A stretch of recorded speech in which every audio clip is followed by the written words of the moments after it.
What's up, ladies and gentlemen? Stepman here for NETV to show you a new FPS that we've just got on the dashboard. The game is called Special Forces 2. You'll see the annotation bar on the left hand side. Click number 1 to skip to the map section, number 2 to skip to the game features section, and number 3 to see my overall favourite game mode and map. And as always, you can click the X to hide the annotation bar. I'll see you on the flip side.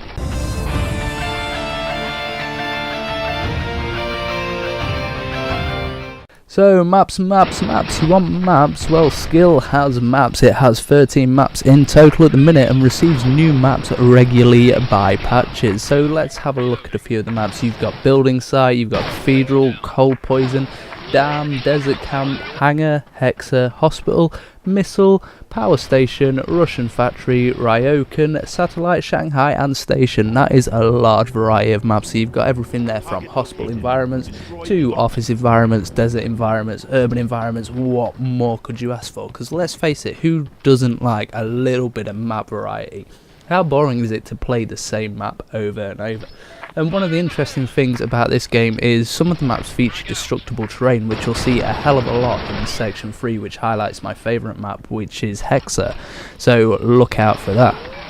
Mechanics wise, I'm going to touch briefly on the destructible environment. So you've got obviously the walls that go boom, you've got special explosive canisters placed here and there that will go boom, and lots of lovely little perks. But let's get into section 2, which is mechanics, and talk a little bit deeper about how the game works and what it's built on and what the focus seems to be, because it's definitely very, very balanced. So let's talk a little bit about mechanics. So obviously within the game, because it's free to play, you've got a cash shop with a large variety of guns, but all them guns can also be earned via in-game currency, except things they call VIP weapons. These VIP weapons unlock when you get a subscription, and as your subscription totals up during the months, then you unlock higher and higher guns. But I would say there is very little pay to win here. All the guns seem to be very nicely balanced.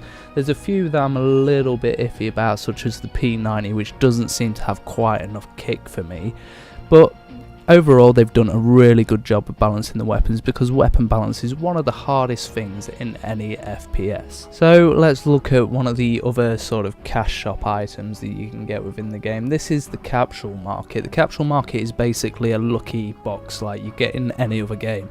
Any MMO that's free to play has these sort of lucky boxes you can find within the game world and then buy a key to unlock, or vice versa.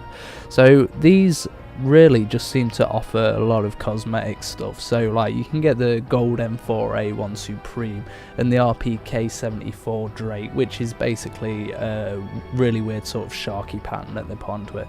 But on top of that, you can also get in-game currency to buy weapons, XP boosters, cosmetics, SP boosters, all that sort of thing. So there's not a major lot going on there that I've got to complain about. The other thing in the game is there is a clan system. Now, I haven't explored this in great detail, so I don't really want to go into it, but I'll have a look at it over the next few days and maybe make another video if it's interesting.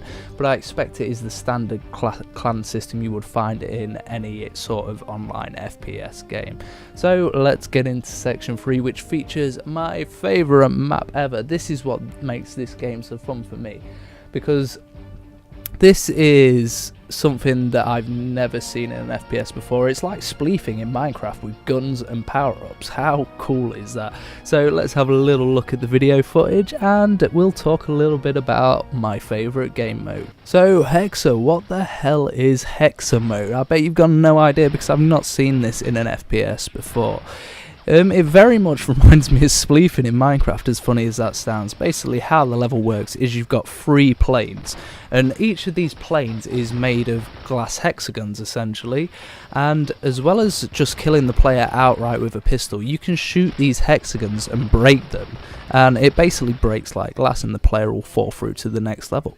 And if the player falls through all 3 levels, there's a big spike pit at the bottom, but it gets even better from here, because in that spike pit is a load of little pads, and these are jump pads, so you can hit one of these jump pads, shoot in the air and get back to the top floor, which makes for some really interesting dynamic combat on multiple tiers that I haven't seen a lot of.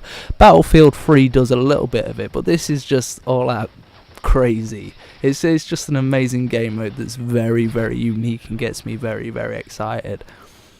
On top of this, all players start with only a pistol, and in the centre room there's power-ups where you can get things like crossbows, shotguns, hatchets you can throw, all sorts of really cool items that can give you the winning advantage within the game if you hit the right item, or they can be your detriment if you get an item that you're not very competent with. For me, I'm really bad with crossbows, but I love sort of throwing the hatchets around and stuff. That's really cool to me. So that is Hexa in a nutshell. Check out some of the footage. I'll leave it on for another minute or so, and let me know what you think in the comments below. Remember, you can play this game for free by going to the link in the description of this video, and if anybody else would like to make videos on skill and include a link of their own, then go over to dashboard.tm where you can sign up for an account with any .tv and have your own personal links generated, so you, like me, can make a little bit of revenue from the play now links. I'll catch you in the next video, folks. Thanks for watching.